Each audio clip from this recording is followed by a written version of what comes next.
The blacksmith, understanding the tools. Somewhere along the way, people stopped understanding the tools they depend on. We still use them, we still trust them, but very few people actually know how they work. If something changed tomorrow, if the system stopped working, would you know how to survive? There was a time when every village had someone who did. They called him the blacksmith. The blacksmith didn't just make tools.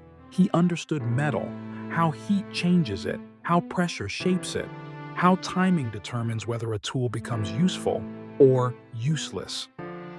Metal begins as something rigid, cold, unmoving, but introduce enough heat, and something remarkable happens. The metal begins to glow, dark red at first, then brighter, orange, yellow, until eventually the metal becomes soft enough to shape. That's the moment the blacksmith waits for. Too cold, and the metal cracks.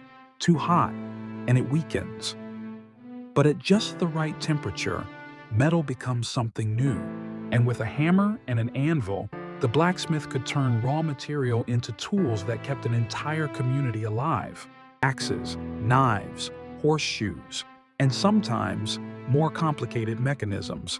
But every tool, no matter how simple or complex, followed the same rule: heat, pressure, control.